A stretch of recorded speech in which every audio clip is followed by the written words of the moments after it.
अस्सलाम वालेकुम everyone, welcome to do station. एक और वीडियो में खुशामदेद जी। उम्मीद करता हूँ कि बिल्कुल ठीक ठाक होंगे, एंजॉय कर रहे होंगे, सीख रहे होंगे। ये हमारी सीरीज कवर कर रहे हैं जिसके अंदर हम HSC को सीख रहे हैं आसान अंदाज में, बिगनर से एक्सपर्ट लेवल तक। मॉड्यूल 4 है जी, hazard identification and risk assessment HIRA process. तो आज उस सिलसिले की जी छठी वीडियो है जिसके अंदर हम रिस्क असेसमेंट की जो इम्प्लीमेंटेशन है उसे कंटिन्यू करेंगे। और आज हम कवर करेंगे रिस्क इवैल्यूएशन, जो थर्ड स्टेप होता है उसको। उसमें देखेंगे कि रिस्क इवैल्यूएशन कैसे करते हैं, कौन से फैक्टर होते हैं जो हमने कंसीडर करने होते हैं जो अफेक्ट करते हैं रिस्क की इवैल्यूएशन में। देन हम देखेंगे कि जी जो रिस्क स्कोरिंग क्या होती है, रिस्क मैट्रिक्स क्या होता है, इसको कैसे हम अडॉप्ट करते हैं। फिर एक्सरसाइज करेंगे इवैल्यूएशन की ताकि हमारी प्रैक्टिस हो सके। उसके बाद एक टर्म यूज होती है जिसका कॉन्सेप्ट है रिस्क वेरिएशंस का, उसको सीखेंगे वो क्या होती है। एंड देन फिर हम देखेंगे कि एग्जिस्टिंग कंट्रोल मेजर्स वो क्या होते हैं और उनका क्या कैसे हमने उनको कंसीडर करना होता है ड्यूरिंग द रिस्क असेसमेंट। तो ये बड़ा इंटरेस्टिंग टॉपिक है जी। चलते हैं अपनी वीडियो की तरफ, स्टार्ट करते हैं। प्रेजेंटेशन में खुश आमदेद जी। हम अपना मॉड्यूल कवर कर रहे हैं hazard identification and risk assessment HIRA process. आज उसका जी छठा पार्ट है जिसमें हम इम्प्लीमेंटेशन ऑफ रिस्क असेसमेंट को अंडरस्टैंड कर रहे हैं। मॉड्यूल गाइड जी, हमारा मॉड्यूल है hazard identification and risk assessment HIRA process, which is systematic process है। हैजर्ड्स को आइडेंटिफाई करते हैं, रिस्क इवैल्यूएट करते हैं और सूटेबल कंट्रोल लगाते हैं ताकि हैजर्ड्स के हार्मफुल इम्पैक्ट्स को जो है अवॉइड किया जा सके, उनसे बचा जा सके।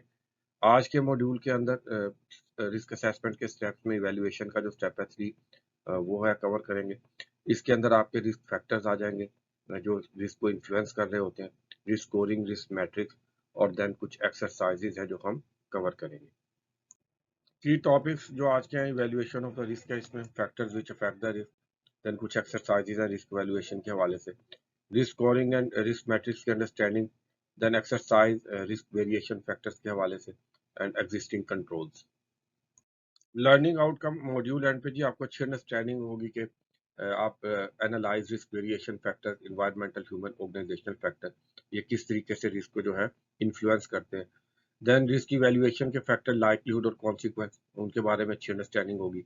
देन जो आपकी रिस्क वैल्यूएशन है उसके अंदर जो आपके कंट्रोल मेजर्स होते हैं उनकी इफेक्टिवनेस की कैसे देखते हैं, इसकी अंडरस्टैंडिंग होगी। देन रिस्क स्कोरिंग और रिस्क मैट्रिक्स को आप कैसे अप्लाई करते हैं, इसकी अच्छी अंडरस्टैंडिंग होगी। एंड देन आप जो है जो आपके कंट्रोल मेजर्स हैं, एग्जिस्टिंग कंट्रोल मेजर्स, वो क्या होते हैं, उनका क्या रोल होता है और आप उनको कैसे असेस करते हैं उनकी इफेक्टिवनेस को, तो इन चीज़ों की अच्छी अंडरस्टैंडिंग होगी। इवैल्यूएशन ऑफ रिस्क, इसकी जो इंटेग्रिटी होती है वो रेफर करती है एक्यूरेसी पर, रिलायबिलिटी पर और ट्रांसपेरेंसी पर। ये इसका मतलब है कि आपकी जो रिस्क असेसमेंट है, जो रिस्क इवैल्यूएशन है, उसके अंदर आपने कितने एक्यूरेटली रिस्क को आइडेंटिफाई किया और कितने इफेक्टिव तरीके से कंट्रोल किया। अब जो एक्यूरेसी होती है वो आपको मिलती है कि आपकी जो रिस्क असेसमेंट है वो एक्यूरेट होनी चाहिए, जो आपके डिसीजंस हैं वो रिलायबल होने चाहिए, वो फैक्चुअल डेटा जो आपका रिलायबल डेटा है उसके ऊपर बेस्ड होने चाहिए। देन ट्रांसपेरेंसी आ जाती है इसमें, के अंदर आपका मैकेनिज्म होना चाहिए कि जो आपका कल्प्रिट्स हो सकते हैं जो वायलेट करते हैं या इग्नोरेंस करते हैं, तो उनको आपने कैसे आइडेंटिफाई करना है और उनको कैसे अकाउंटेबल करना है। देन इसके अंदर आपके जो स्टेक होल्डर्स हैं उनका कॉन्फिडेंस आपने कैसे मेंटेन करना है, उनका ट्रस्ट लेवल। उसके बाद आपकी जो रिस्क वैल्यूएशन कर रहे हैं इसके अंदर आपने लीगल कंप्लायंस के जो आपके मैटर है उनको कैसे कवर किया है और कॉन्टिन्यूस इम्प्रूवमेंट का जो मैकेनिज्म होता है वो कितना इम्बेडेड है इसके अंदर। रिस्क को डिफाइन करते हैं। What is risk? Risk is likelihood that a person may be harmed and account of potential severity. अब रिस्क जो आपका ये हैजर्ड की प्रॉपर्टी है, जो उसके दो फैक्टर, इमर्जिंग फैक्टर कैरेक्टरिस्टिक्स होती हैं, लाइक्लीहुड एंड कॉन्सिक्वेंसी। लाइक्लीहुड कहते हैं कि क्या प्रोबेबिलिटी है कि आपका जो हैजर्ड है वो ट्रिगर करेगा, नुकसान करेगा, और कॉन्सिक्वेंसेज या सेवेरिटी को हम कहते हैं कि क्या आउटकम होगा अगर आपका हैजर्ड ट्रिगर करता है। इनके कम्बिनेशन को हम रिस्क कहते हैं। Factors which affect the risk, important topic है। थॉट प्रोकिंग क्वेश्चन है, आप अपना करंट नॉलेज टेस्ट कर सकते हैं वीडियो स्टॉप करके। आप जवाब सोच सकते हैं कि कौन से ऐसे फैक्टर्स हैं जो रिस्क को जो है इन्फ्लुएंस कर रहे होते हैं। तो कौन से फैक्टर्स हैं इसमें? पहले आपके रिस्क फैक्टर्स आ जाते हैं, ऐसे फैक्टर्स जो आपके रिस्क को या इंसिडेंट्स को जो है ट्रिगर करवाते हैं जिनकी वजह से। उसमें ऑक्यूपेशनल, ह्यूमन या इन्वायरमेंटल फैक्टर होते हैं। अब जब आपके एक्सीडेंट्स होते हैं तो उनकी जो बिहाइंड पर इनमें से कोई एक या कॉम्बिनेशन ऑफ द फैक्टर्स होता है जो एक्सीडेंट्स करवाता है और आपके जो इम्पैक्ट ऑफ हार्म होता है उसको जो है इन्फ्लुएंस करता है। इसके बाद आपके इवेल्युएशन के फैक्टर आ जाते हैं जिनकी बेस के ऊपर हम जो है अपने रिस्क को इवेल्युएट कर रहे होते हैं। वो आपकी लाइक्लीहुड है और सेवेरिटी है। Occupational, job, task related factor जो आपका रिस्क को इन्फ्लुएंस करते हैं।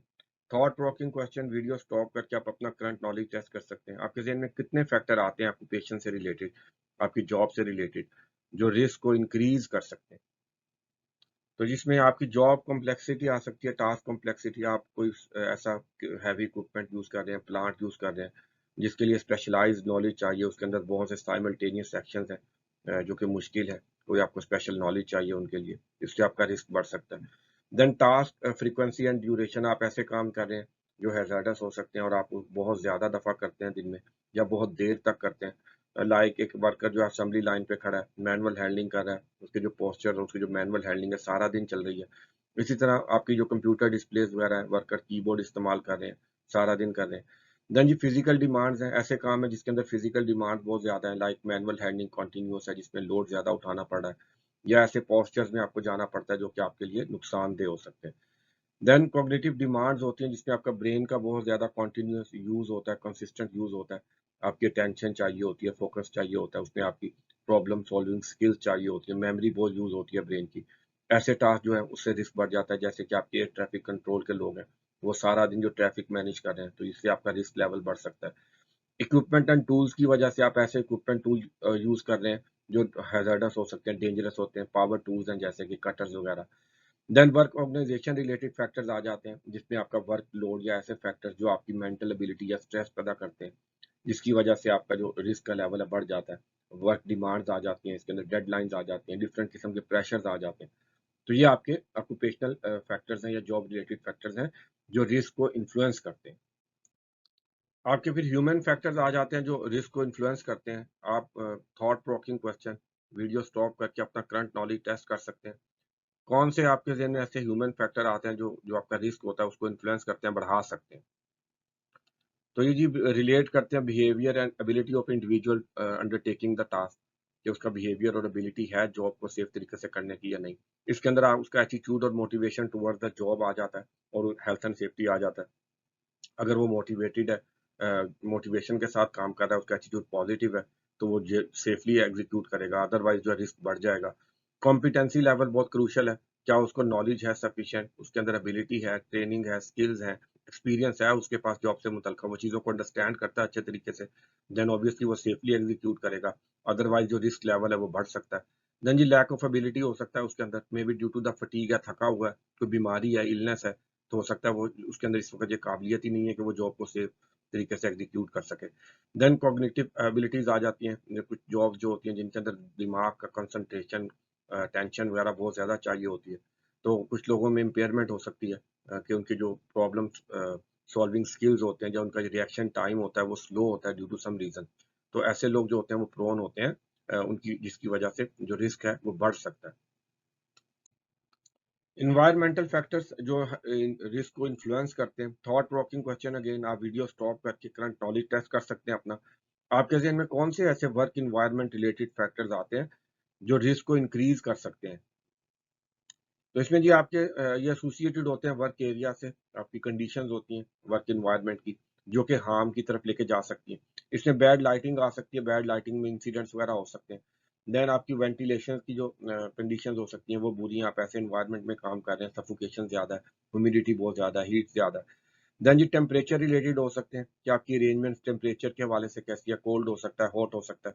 देन नॉइज़ एंड स्पेस, कितना नॉइज़ी एरिया है, नॉइज़ के हेल्थ इश्यूज़ भी हो सकते हैं। देन डिस्ट्रैक्शंस हो सकती हैं, आप ऐसे जगह पे काम कर रहे हैं, नॉइज़ की वजह से आप कुछ सिग्नल या वार्निंग नहीं देख पाए, इंसिडेंट हो सकता है उससे। देन स्पेस, जिस स्पेस में आप काम कर रहे हैं और कितने रिलैक्स हैं आप वहाँ पर, कितने कंफर्टेबल हैं। देन वाइब्रेशंस, एयर क्वालिटीज़, ये चीज़ें आ जाती हैं, आप ऐसे इक्विपमेंट, टूल्स, प्लांट पे काम कर रहे हैं, वाइब्रेशंस को एक्सपोज़ हो सकते हैं उनकी वजह से। और जो आपकी एयर क्वालिटी है, वो आपके लिए वो अच्छी नहीं है, तो वो आपके लिए नुकसानदेह हो सकती है। तो ये जी फैक्टर्स है जो हमने, जो आपके रिस्क को जो है इन्फ्लुएंस कर रहे होते हैं, जिसके अंदर आपके ऑर्गेनाइजेशनल फैक्टर आ जाते हैं, देन आपके ह्यूमन फैक्टर्स आ जाते हैं, एनवायरमेंटल फैक्टर्स आ जाते हैं। तो इनको अच्छी अंडरस्टैंडिंग अगर होगी ऑर्गेनाइजेशंस को, तो ऑब्वियसली आप जो ऑर्गेनाइजेशन है वो अपने तमाम हैजर्ड्स को अच्छे तरीके से आइडेंटिफाई कर पाएगी और इफेक्टिव तरीके से जो है उनके रिस्क को कंट्रोल कर पाएगी। इवैल्यूएशन ऑफ रिस्क, वो फैक्टर आप कंसीडर देखते हैं जो हम यूज़ करते हैं रिस्क इवैल्यूएशन में। सबसे पहले नंबर ऑफ पीपल एक्सपोज़ आ जाता है। जितने ज़्यादा लोग हैज़र्ड को एक्सपोज़ हो रहे हैं, आपका रिस्क लेवल जो है उतना हाई होगा।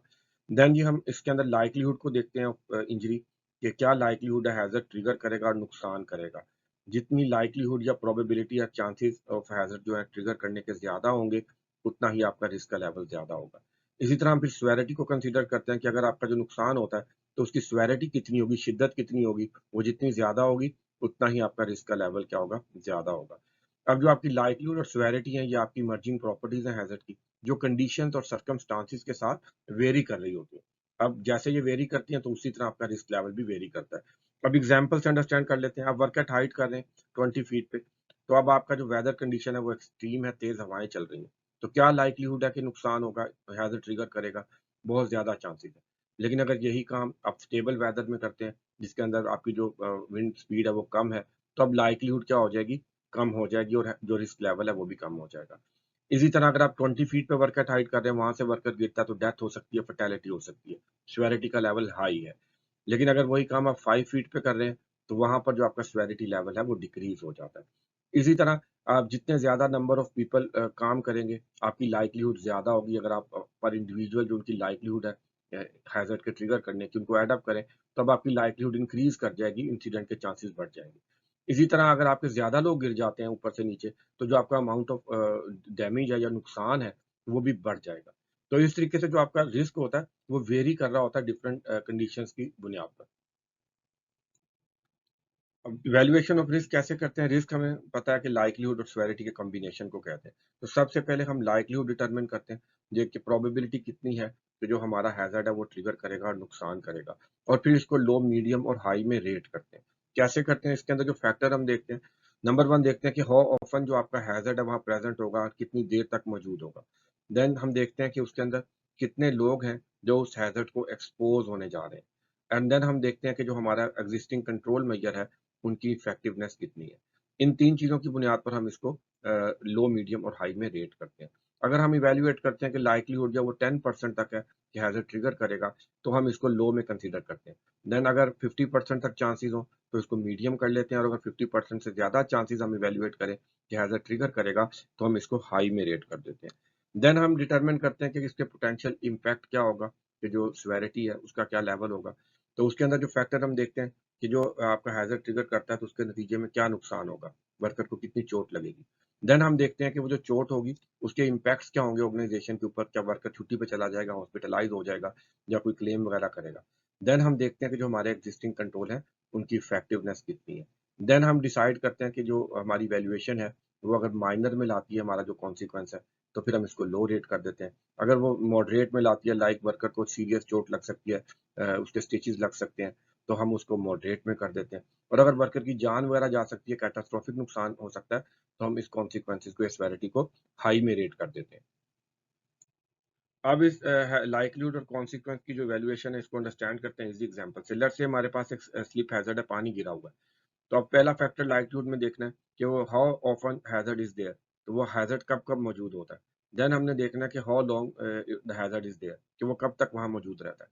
तो हमने देखा कि वो वर्कर की से गिरा है पानी, अभी हाउसकीपिंग होगी, उसे क्लियर कर देगा। कोई लीकेज नहीं है, परमानेंट सोर्स ऑफ हैज़र्ड नहीं है। देन हम देखेंगे कि कितने लोग उसको एक्सपोज़ हो रहे हैं।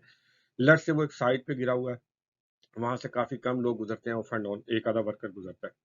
देन हम देखेंगे कि वहाँ कोई एक्जिस्टिंग कंट्रोल मेजर मौजूद है, तो वहाँ पर जी वार्निंग साइन लगा हुआ है, जो बता रहा है कि ये स्लिपरी एरिया है, इसको एहतियात करें।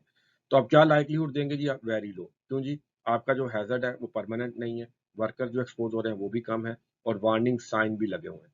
देन कॉन्सिक्वेंस को जब हमने कंसीडर करना है, तो देखेंगे जी पहला फैक्टर कि क्या नुकसान होगा, तो वर्कर अगर वहाँ से गिर जाता है, तो उसको सिग्निफिकेंट चोट लग सकती है, लाइक उसको जो मसल्स वगैरह का मसला हो सकता है। देन उसका इम्पैक्ट क्या होगा ऑर्गेनाइजेशन पे?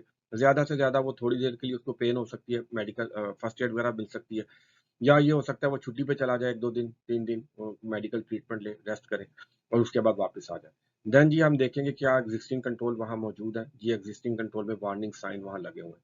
तो अब इस बुनियाद पर हम, चूँकि सिग्निफिकेंट नुकसान हो सकता है, तो उसकी वजह से हम इसको मीडियम रेट कर देंगे। नेक्स्ट देखते हैं जी न्यूमेरिकल वैल्यूज़ अगर हम यूज़ करें instead of labels low, medium, high, तो ये हमारे लिए फ़ायदेमंद होते हैं, यूज़फुल होते हैं। कैसे जी? नंबर 1 आपको प्रिसिजन मिल जाती है इसके अंदर, एग्ज़ैक्टनेस मिल जाती है। यानी कि आपको एग्ज़ैक्टली पता चल जाता है रिस्क का क्या लेवल है। फॉर एग्जाम्पल आपके पास दो हाई रिस्क है, अब अगर आप उसको नंबर्स में कन्वर्ट करेंगे तो हो सकता है एक रिस्क 16 आए और दूसरा 25 आए, लेकिन जब आप उसको हाई लिखते हैं सिंपल, तो आपको एग्जैक्टली पता नहीं चलता कि कौन सा ज्यादा हाई है। लेकिन जो अब आपने नंबर में उसको रिप्रेजेंट किया, तो उससे आपको इमीडिएटली जो है पता चल गया कि 16 वाला लो है निस्बतन जो आपका 25 पे है। देन जी आपको क्लैरिटी मिल जाती है, आपको अंडरस्टैंड करना जो है और इंटरप्रेट करना आसान हो जाता है। ऑब्वियसली अब एक जो रिस्क है दो हाई में है बेशक, लेकिन एक जो 25 पे है, अब आपकी उसके बारे में जो अंडरस्टैंडिंग होगी वो डिफरेंट होगी जो 16 पे है। देन जी आपको कंसिस्टेंसी मिल जाती है कि आपका जो एप्लीकेशन ऑफ द नंबर है वो सब के ऊपर सेम एक ही तरीके से लग रही है। देन जी आपकी रिस्क प्रायोरिटी कर आप रिस्क की प्रायोरिटाइजेशन करना आपके लिए आसान हो जाता है। लाइक जो आपका 25 पे रिस्क है, ऑब्वियसली आप वो मोर क्रिटिकल है, आप उसको ज्यादा प्रायोरिटी देंगे जो कि 16 पे है। इसके साथ ही आपका एक टर्म यूज होती है जिसको हम आरपीएन कहते हैं, रिस्क प्रायोरिटी नंबर। अब ये क्या होता है, ये हम डिफाइन करते हैं basically on the basis of जितना आपका जो रिस्क का स्कोर हाई होगा, उतना ही आपका जो प्रायोरिटी नंबर है वो भी हाई होगा, उतनी ज्यादा आप उसको प्रायोरिटी देंगे। Risk priority number, numerical value assign to risk to indicate its level of priority for mitigating. अब हम हर रिस्क को एक नंबर असाइन कर देते हैं जो उसका प्रायोरिटी नंबर होता है, जो कि ये बताता है कि इस रिस्क को हमने मिटिगेशन में क्या प्रायोरिटी देनी है। अब इससे जो आपकी रिस्क मैनेजमेंट होती है वो आसान हो जाती है, इफेक्टिव हो जाती है, और जो आपका मिटिगेशन का प्रोसेस है वो सिस्टमेटिक हो जाता है, यानी कि आपको प्री डिफाइंड चीजें हो जाती हैं कि आपने कौन से एक्शंस कब लेने हैं।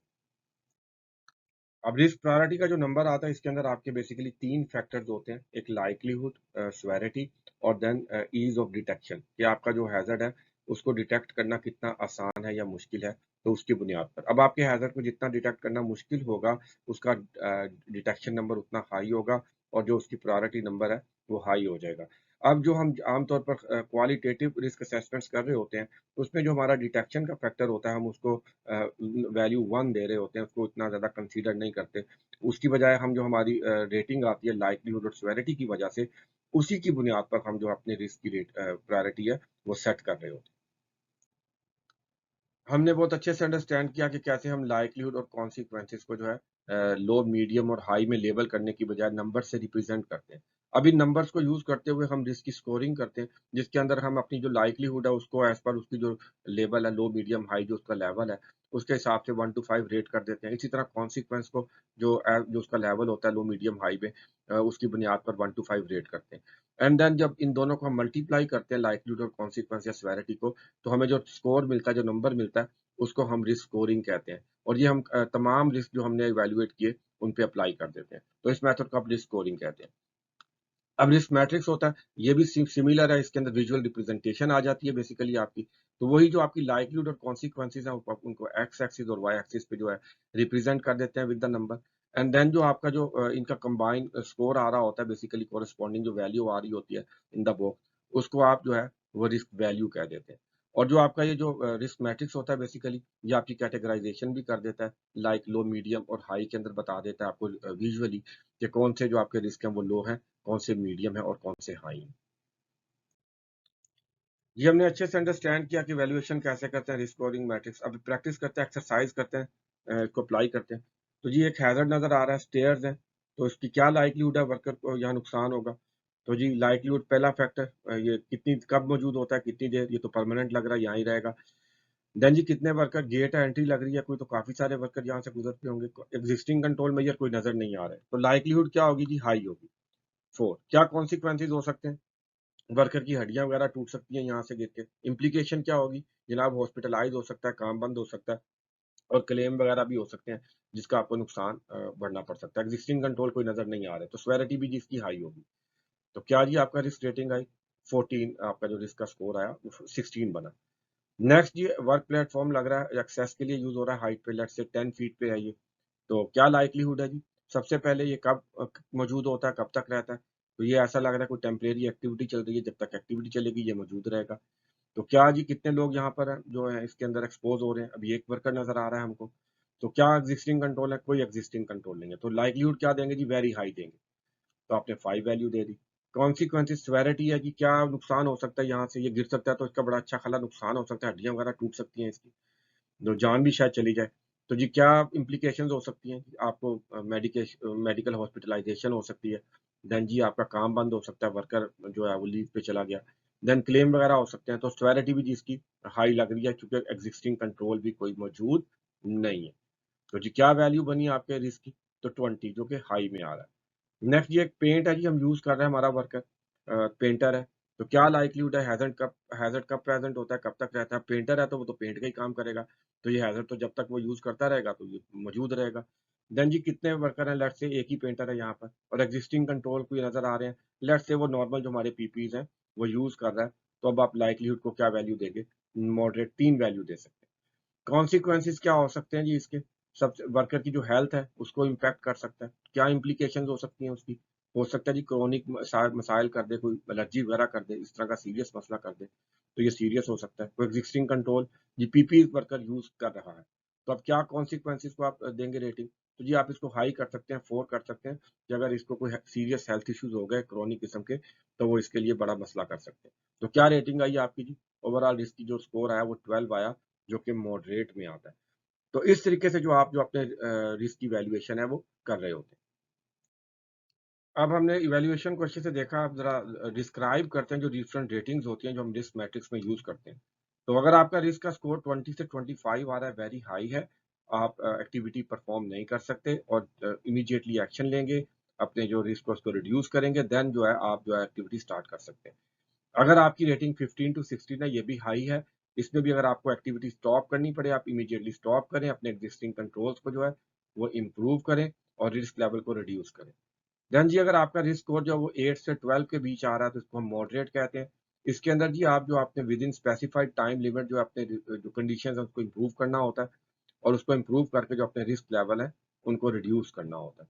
अगर आपका रिस्क स्कोर जी 3 से 6 के बिटवीन आ रहा है, तो इसका मतलब है आपका जो रिस्क है वो लो में है, लेकिन आप इसको कंटिन्यूअसली मॉनिटर करते रहें, इवैल्यूएट करते रहें, चेक करते रहें कि कौन से सर्कमस्टांसेस या कंडीशंस हो सकती हैं जो इसको डिविएट करवा सकती हैं, और आप इफेक्टिव तरीके से उन्हें हैंडल कर रहे हैं, कंट्रोल कर रहे हैं। और अगर जी आपका रिस्क का जो लेवल आता है वो 1 से 2 आता है, तो इसको हम ट्रिवियल रिस्क कहते हैं। ये बेसिकली वेरी लो होता है इन टर्म्स ऑफ लाइक्लीहुड और कॉन्सिक्वेंसेस। तो इसमें जी आपको फर्दर एक्शंस की जरूरत तो नहीं होती, लेकिन ये है कि जो आपकी मॉनिटरिंग का सिस्टम चल रहा है, मैकेनिज्म चल रहा है, वो आप उसको मेंटेन करते हैं, मेक श्योर करते हैं कि एनी पॉसिबल जो डिविएशंस है आप उनको आइडेंटिफाई करके रखें और अपने जो कंट्रोल है उसको मेंटेन रखें। जी, अब एक एक्सरसाइज करते हैं जी सिनेरियो बेस्ड, ताकि हमारा जो रिफ्रेश हो सके कि risk varies as the condition changes, कैसे जी जो आपका रिस्क होता है वो कंडीशंस के साथ चेंज होता है। तो लेट्स से सिनेरियो में आपके पास एक हॉल है, उसकी एंट्रेंस है जहाँ पे आपकी टाइल्स लगी हुई हैं। तो नॉर्मल जो आपका वेदर होता है उसके अंदर आपका जो स्लिप हैजर्ड है वो उसका लाइक्लीहुड कम होगा, लेकिन अगर बारिश हो जाती है, वेदर खराब हो जाता है, तो वो लाइक्लीहुड जो इंक्रीज हो जाएगी और हैजर्ड के ट्रिगर होने का, नुकसान का खतरा बढ़ जाएगा। अब अगर आपके एंट्रेंस के साथ कुछ स्टेयर्स भी लगी हैं जो कि नीचे की तरफ जा रही हैं, जहाँ से आपको गुजरना पड़ता है, तो उससे जो आपके कॉन्सिक्वेंसेज होते हैं, सेवेरिटी होती है, वो इंक्रीज कर सकती है कि अगर वर्कर वहां से गिरेगा तो नुकसान जो है वो बढ़ जाएगा। इसी तरह अब कितने लोग जो उस एंट्रेंस को यूज कर रहे हैं, जितने लोग ज्यादा होंगे तो उतनी ज्यादा जो लाइकलीहुड है वो इंक्रीज कर जाएगी, लेकिन जो आपकी सेवेरिटी है वो सेम रहेगी। जी, अब आप what do we do already, तो जो आपकी रिस्क वैल्यूएशन कर रहे होते हैं आप, इसके अंदर आपने जो अपनी रिक्वायरमेंट्स पूरी करनी होती हैं वो आपकी आ जाती है मिनिमम, कि आपने अपने रिस्क को as low as reasonably practicable level तक लाना होता है। अब इसके लिए आपने सारे नए कंट्रोल नहीं लगाने होते, बल्कि जो आपके एग्जिस्टिंग कंट्रोल होते हैं मोस्टली वो आपके लिए फायदेमंद होते हैं, काम देते हैं, आपको हेल्प करते हैं। अब ये डिपेंड करता है वो कितने इफेक्टिव है, कितने रोबस्ट है, कितने अच्छा काम कर रहे हैं। जो आपके एग्जिस्टिंग कंट्रोल हैं आप उनको आइडेंटिफाई करते हैं, उनको एनालाइज करते हैं, और देन ओवरऑल जो फिर जो आपके रिस्क की वैल्यूएशन होती है आप वो कर रहे होते हैं। तो अब आपके जो एग्जिस्टिंग कंट्रोल्स हैं उसके अंदर आपके पॉलिसीज एंड प्रोसीजर्स आ सकते हैं, हो सकता है वो अच्छे हों, इफेक्टिव हो सकता है उसमें एरियाज ऑफ इम्प्रूवमेंट हो। इसी तरह आपके ट्रेनिंग प्रोग्राम आ जाते हैं, हो सकता है वो इफेक्टिव हो सकता है उसमें भी एरियाज ऑफ इम्प्रूवमेंट हो, कोई नई चीजें ऐड करने की जरूरत हो। देन जो आप इंफॉर्मेशन वगैरह प्रोवाइड करते हैं अपने वर्कर को, इंस्ट्रक्शंस देते हैं, सुपरविजन देते हैं। इसी तरह जो आपके पर्सनल प्रोटेक्टिव इक्विपमेंट्स की प्रोविजन है और जो प्रोसीजर्स हैं उनके बारे में आप उनको भी कंसीडर करते हैं। तो की पॉइंट क्या है जी, जो आप जब इवैल्यूएशन ऑफ द रिस्क करते हैं तो वो डिपेंड करता है कि आपकी जो रिस्क की रेटिंग आ रही है उसमें आपके जो एग्जिस्टिंग कंट्रोल है वो कितने इफेक्टिव हैं और कितना अच्छा रोल प्ले कर रहे हैं। उसी हिसाब से जो आपकी रिस्क की वैल्यूएशन होगी, उसकी जो रेटिंग होगी वो कम या ज्यादा होगी। नेक्स्ट जी रिस्क असेसमेंट की टेम्पलेट हम यूज कर रहे होते हैं, ये मैंने गूगल से ली है, जनरल आपको जस्ट अंडरस्टैंडिंग देने के लिए, आप अपनी बना सकते हैं। ये बहुत इंपॉर्टेंट होती है। फर्स्ट इसके जो इसका स्ट्रक्चर होता है वो देख लेते हैं। तो आमतौर पर जो रिस्क असेसमेंट की टेम्पलेट होती है उसका जो फर्स्ट सेक्शन होता है उसके अंदर आपका आ जाता है कि क्या डेट है, टाइम, लोकेशन, एक्टिविटीज़ की डिस्क्रिप्शन या इक्विपमेंट वगैरह जो आप यूज़ कर रहे हैं। असेसर की डिटेल आ जाती है, कौन असेस करेगा। उसके अलावा जो इन्वॉल्व पर्सन होते हैं, उनकी या कोई रिस्पॉन्सिबल पर्सन है, उनकी डिटेल्स आ जाती हैं। वैलिडिटी वगैरह ये चीज़ें इसमें आ जाती हैं। देन जी जो इसका फॉर्म होता है जिसके अंदर आप रिस्क असेसमेंट को लिख रहे होते हैं, उसके अंदर जी आपके हैजर्ड्स की इन्फॉर्मेशन आ जाती है, उसकी कैटेगरी आ सकती है, टाइप नेम ऑफ हैजर्ड आ जाता है। देन उसका क्या नुकसान इम्प्लीकेशंस हो सकती हैं, किसको होगा, हु माइट बी हार्म, कैसे करेगा। देन जी आपके कोई एग्जिस्टिंग कंट्रोल मेजर्स हैं तो वो आप उसमें मेंशन कर देते हैं। देन आपके पास उस पे कॉलम होते हैं रेटिंग के, जिसमें आप रेट करते हैं कि आपकी रिस्क की क्या रेटिंग बन रही है। देन आपने जो कंट्रोल नए लगाने हैं, एडिशनल कंट्रोल देने हैं, उसके कॉलम्स आ जाते हैं। देन समटाइम आप एडिशनल आफ्टर द कंट्रोल जो रेटिंग है वो भी आप डिफाइन कर लेते हैं। देन जो हैजर्ड है वो किससे बिलोंग करता है, कौन रिस्पॉन्सिबल है, कौन फॉलो अप करेगा, ये सारी डिटेल्स भी जो आपकी टेम्पलेट है वो कवर कर रही होती है। अब जो इम्पोर्टेंट है वो आपने ये अंडरस्टैंड करना है कि ये रिस्क असेसमेंट की टेम्पलेट की अहमियत क्या है। जी, आपके इसके बड़े फ़ायदे हैं। ये फ़र्स्ट ऑफ़ ऑल आपको स्ट्रक्चर्ड अप्रोच देती है। स्ट्रक्चर्ड अप्रोच का ये फ़ायदा है कि आपका जो चीज़ें हैं जो आपने कवर करनी थी वो आप भूलते नहीं हैं, क्योंकि ये प्री डेवलप्ड है, सिस्टमैटिक होती है। तो जो कोई चीज़ मिस करने का क्रिटिकल इश्यू या एस्पेक्ट उसके चांसेस कम हो जाते हैं। देन जी, ये आपको कंसिस्टेंसी देती है। जब आप टेम्पलेट्स यूज़ करते हैं तो लास्ट टाइम जो रिस्क असेसमेंट की थी, तो आपकी सेम अप्रोच थी, अब भी सेम है। तो जो आपने पहले एफर्ट या मेहनत की थी, वो आपको फ़ायदा देती है, आप उसको फर्दर इम्प्रूव करते हैं। बजाय इसके कि आप नए सिरे से क्लास से एक एक्टिविटी करें। देन जी ये टाइम सेविंग होती है, चूँकि स्ट्रक्चर्ड होती है, इसमें चीज़ें मेंशन्ड होती हैं, आपको सोचना नहीं पड़ता कब करना है, क्या करना है, कब करना है, कैसे करना है। देन जी इसके साथ ये आपकी कंप्लायंस की रिक्वायरमेंट्स जो है वो मीट करवा देती है, लीगल हो सकती हैं, स्टैंडर्ड्स की रिक्वायरमेंट्स हो सकती हैं। देन जी ये आपकी एक्यूरेसी जो होती है उसको इम्प्रूव करती है। जो चीज़ें आप मेंशन करते हैं उसको आप अच्छे से एनालाइज़ कर सकते हैं, फैक्ट्स को देख सकते हैं, तो उसमें गलती के चांसेस क्या हो जाते हैं, कम हो जाते हैं। देन जी आपकी रिस्क प्रायोरिटाइजेशन में हेल्प कर देती है, आप इजीली देख सकते हैं कौन सा रिस्क का क्या रेटिंग है, तो आपने उनको कैसे प्रायोरिटाइज करना है। देन जी उसके साथ साथ ये कंटिन्यूस इंप्रूवमेंट जो है उसमें हेल्प कर रही होती है। जब आप एक रिस्क असेसमेंट की टेम्पलेट को आप वक्त के साथ साथ दोबारा फिर यूज़ करते हैं, तो with the passage of time उसमें इंप्रूवमेंट्स आती हैं, आप नई चीज़ें ऐड करते हैं, पिछली जो आपकी एफर्ट है वो भी काम आती है, तो वक्त के साथ साथ जो है आपकी इंप्रूवमेंट जो है वो बढ़ रही होती है। तो इस तरह ये जो रिस्क असेसमेंट की टेम्पलेट्स होते हैं इनके बहुत बेनिफिट्स होते हैं। ये आज के टॉपिक्स को समराइज़ करते हैं जो हमने कवर किए। इवैल्यूएशन ऑफ द रिस्क देखी, रिस्क को डिफाइन किया, कैसे इवैल्यूएट करते हैं, कौन से फैक्टर जो हैं ऑर्गेनाइजेशनल, ह्यूमन और एनवायरनमेंटल जो रिस्क को इन्फ्लुएंस करते हैं। देन जी जो हमारे रिस्क की वैल्यूएशन होती है उसमें लाइवलीहुड और कॉन्सिक्वेंसेस के जो फैक्टर हैं वो कैसे हम उनको यूज़ करते हैं रिस्क की वैल्यूएशन में। देन जी रिस्क की वैल्यूएशन की एक्सरसाइज की, प्रैक्टिस की। देन हमने देखा कि स्कोरिंग क्या होता है, रिस्क मैट्रिक्स कैसे क्या होता है, नंबर रिप्रेजेंटेशन और जो आपका लेबलिंग होती है लो, मीडियम, हाई में, वो कैसे करते हैं, उनमें क्या डिफरेंस है, क्या उनके फ़ायदे हैं। देन जो रिस्क को वेरी करते हैं उनके फैक्टर्स के हवाले से एक एक्सरसाइज देखी अंडरस्टैंडिंग ली। देन जो हमारे एग्जिस्टिंग कंट्रोल होते हैं उनको हम कैसे कंसीडर्स करते हैं, उनके क्या यूज़ होते हैं, जो हमारी नई रिस्क असेसमेंट होती है। तो ये सारी चीज़ें आज हमने कवर की। ये हमारा टॉपिक था जी आज का, हमने कवर किया। उम्मीद करता हूँ जी आपके लिए हेल्पफुल होगा, आपको फ़ायदा देगा। आपके देखने का, सपोर्ट करने का बहुत-बहुत शुक्रिया। अगली वीडियो में मिलते हैं नेक्स्ट टॉपिक के साथ। तब तक अपना ख़्याल रखें, सीखते रहें। दुआओं में याद रखें। अल्लाह हाफ़िज़।